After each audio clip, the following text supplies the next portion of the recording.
जान के हैरानी होगी कि मात्र 300 सैनिक 93,000 सैनिकों को घुटने पे देखा। जब दो बेटे आपस में लड़ेंगे, बाप आएगा उसे सुधारने के लिए। तो पश्चिमी पाकिस्तान पूर्वी पाकिस्तान के ऊपर सर्च ऑपरेशन सर्च लाइट के तहत हमला कर देता है। यहाँ से बैठ के लोग इसको कंट्रोल कर रहे थे। साल 1971 दुनिया की नक्शा वापस एक बार बदला।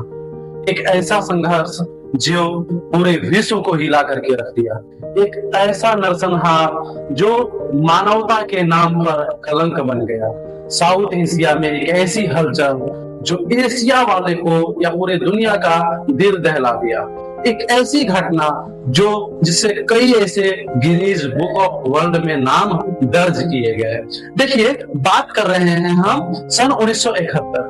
जय हिंद। अगर आप मेरे इस वीडियो में न्यू हैं तो आप चैनल को सब्सक्राइब कर लें और बेल आइकन को दबा लें ताकि मेरा वीडियो सबसे पहले आप तक पहुंच सके। इस प्रकार की आपको ऐतिहासिक जानकारी प्राप्त हो सके। बात कर रहे हैं हम 15 अगस्त 1947 जब हमारा देश आजाद हुआ और आजादी के साथ ही ये दो भागों में टूट गया, एक ईस्ट पाकिस्तान और दूसरा वेस्ट पाकिस्तान। वर्तमान जो बांग्लादेश है पहले ईस्ट पाकिस्तान के नाम से जाना जाता था। यह पश्चिम बंगाल के आगे और त्रिपुरा के पहले सबसे ज्यादा ये हमारा बाउंड्री को घेर रहा है बांग्लादेश। 3 और से भारत को ये घेर रहा है, मतलब 3 और इस से ये भारत से घिरा हुआ है। ये था पहले पूर्वी पाकिस्तान और ये पश्चिमी पाकिस्तान।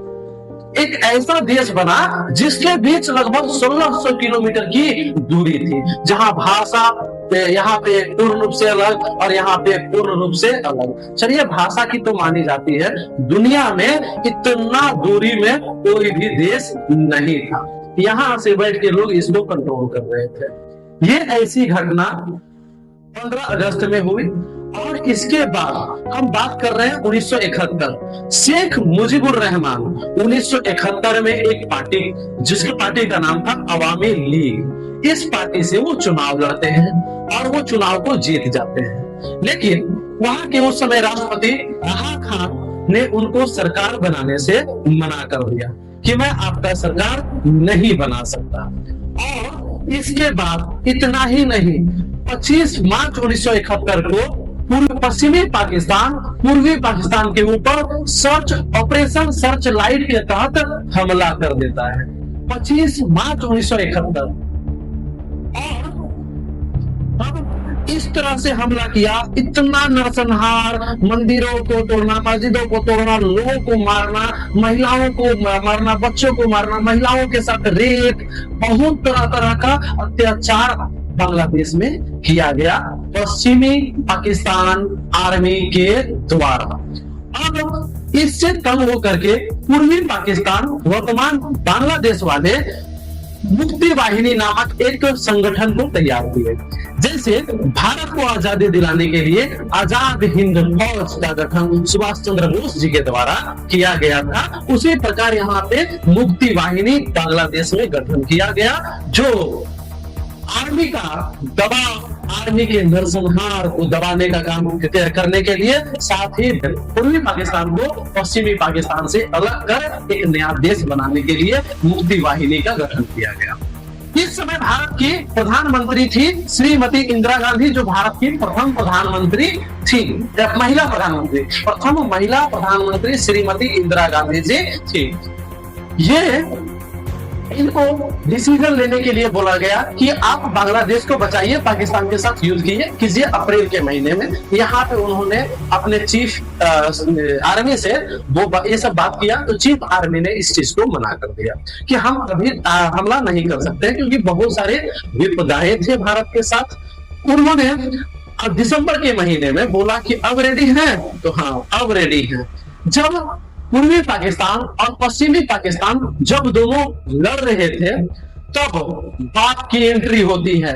जान के हैरानी होगी कि मात्र 300 सैनिक 93,000 सैनिकों को घुटने पे टेका है। जब दो बेटे आपस में लड़ेंगे, बाप आएगा उसे सुधारने के लिए। तो बाप की एंट्री 3 दिसंबर 1971, बाप यानी इंडियन आर्मी की एंट्री 3 दिसंबर 1971 को हो गया, जो बांग्लादेश में अत्याचार हो रहा था उसके खिलाफ। इस समय हम पाकिस्तान से ये हमला भी, पाकिस्तानी हमला या पाकिस्तान के साथ युद्ध भी चल रहा था।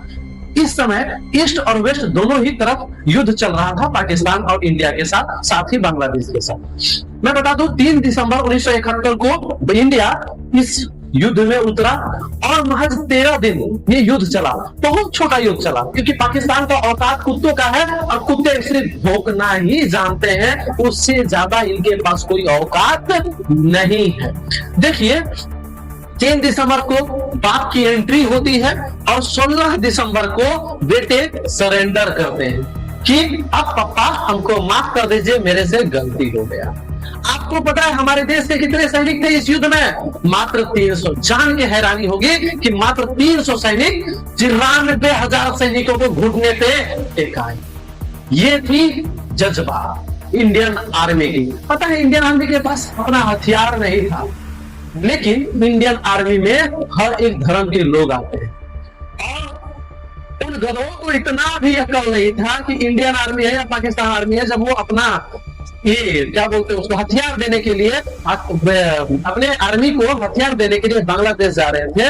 रास्ते में देखे कि कुछ आर्मी है जो नमाज पढ़ रहे हैं, उनको लगा मेरा ही लोग है यहाँ पे, और सारा का सारा हथियार वहीं गिरा दिया। इंडियन आर्मी के पास जरूरत थी हथियार की, तो थैंक्स बोले कि बढ़िया किया। बाप को हेल्प करना बेटे का जिम्मेदारी होता है, क्योंकि आप ही का भाई लोग उधर लड़ रहा है, तो बाप जाएगा सुधारने के लिए तो कुछ तो चाहिए ना।